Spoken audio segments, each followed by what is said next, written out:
Hey everyone, it's Alyse from Spicewalla. Welcome back to my tiny kitchen. Today we are making cookies. These are gonna be your new favorite cookie. We'll be making a Mexican hot chocolate cookie. So that means it's salty, it's sweet, it's spicy, it's got a toasted marshmallow on top. What more could you want in a cookie? I know everyone thinks of like a sugar cookie or snickerdoodles or something like that for the holidays, and those are all good and well, but we really want to encourage you to put spices in your cookie. We're going to be incorporating cinnamon, cayenne, ancho chili powder in these. They're just going to be an explosion of flavor, and everyone is going to be asking you for the recipe. I'll teach you some tips and tricks along the way on how to create the perfect cookie batter, so let's get started.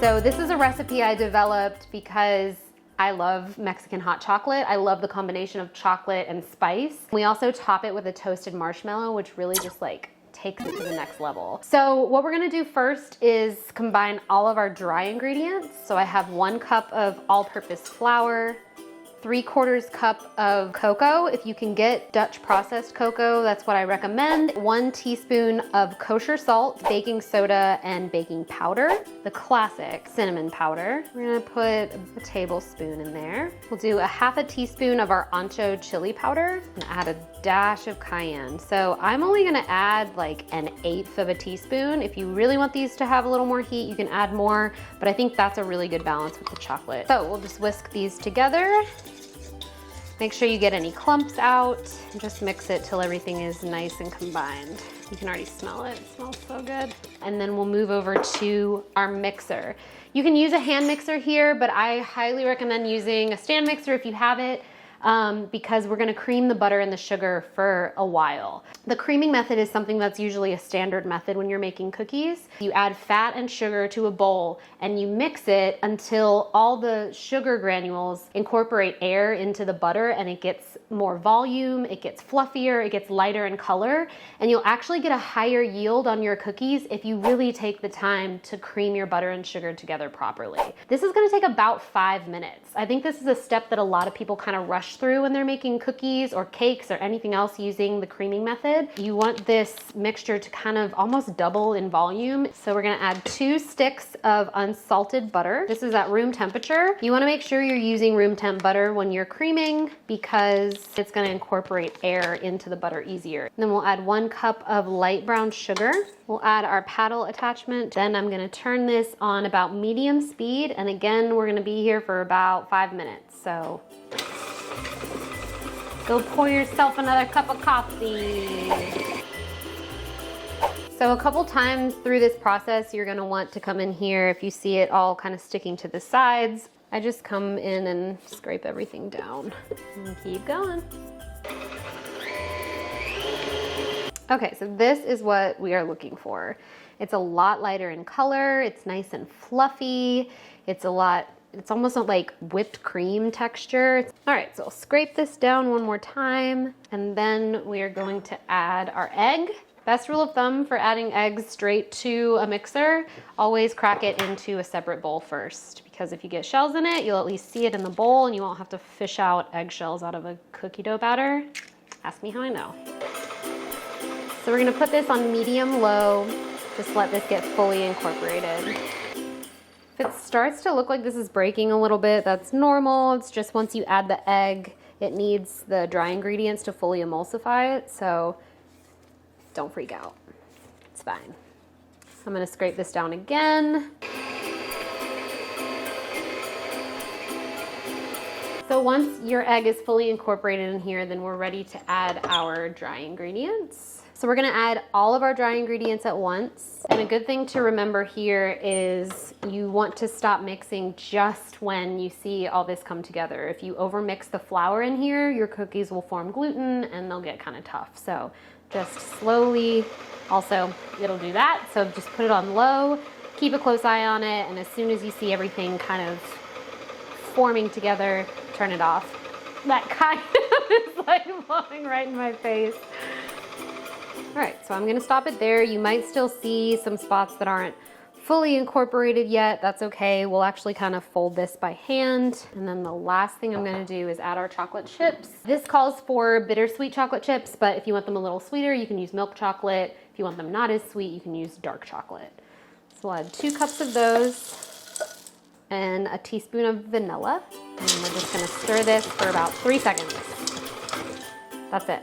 I'm gonna stop there. So again, you'll see it's not fully mixed together yet. That's fine. I'd rather it be a little undermixed than over, and then I can just finish it by hand. So now I'm gonna go in and just scrape everything off the sides and the bottom, make sure everything's incorporated.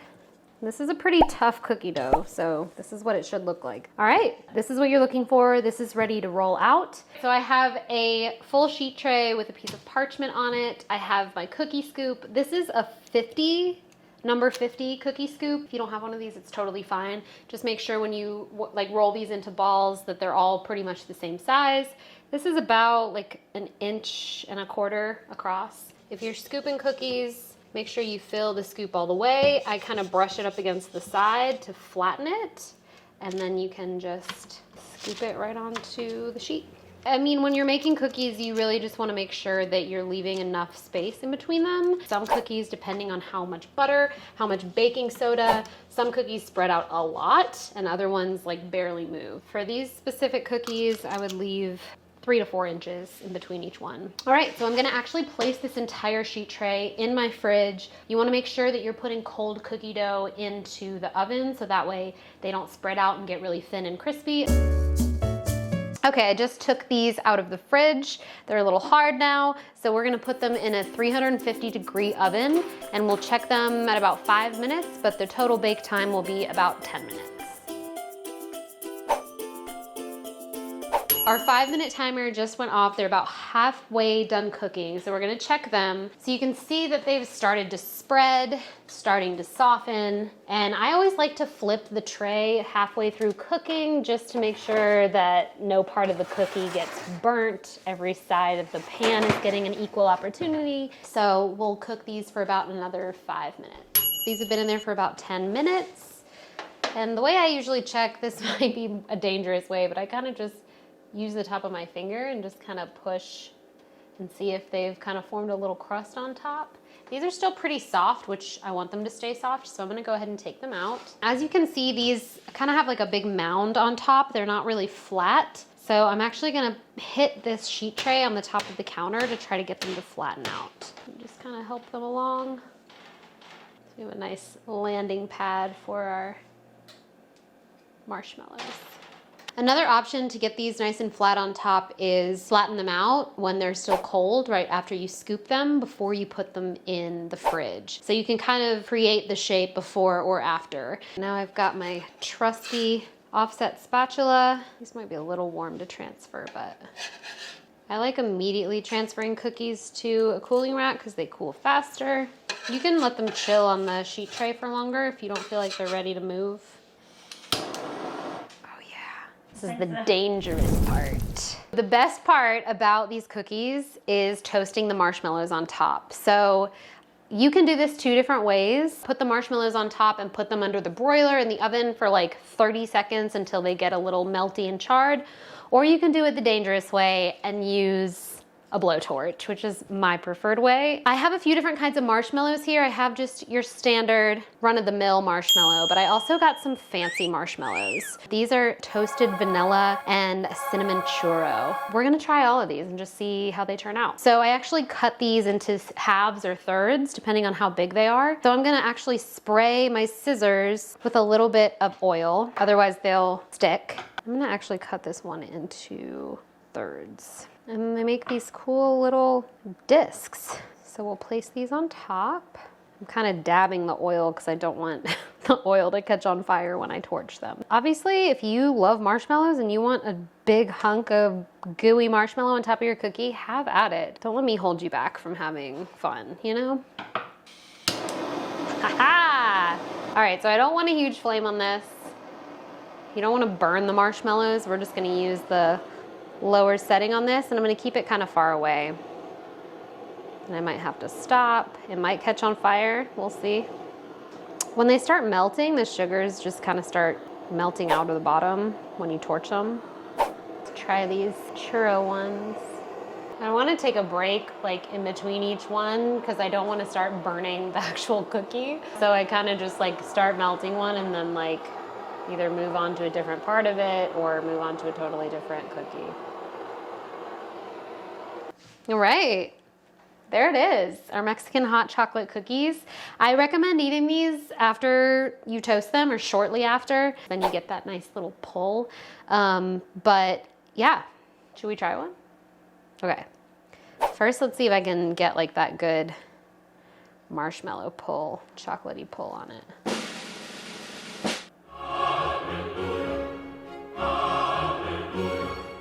Oh yeah.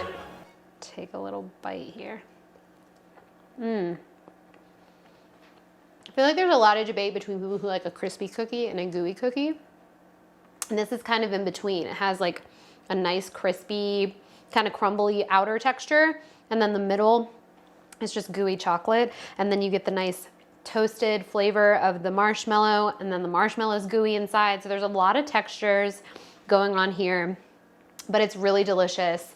You get that nice rich chocolate flavor and then a little bit of the ancho, a little bit of the heat and the cinnamon. This is a really good cookie. I really recommend making this, and they're fun.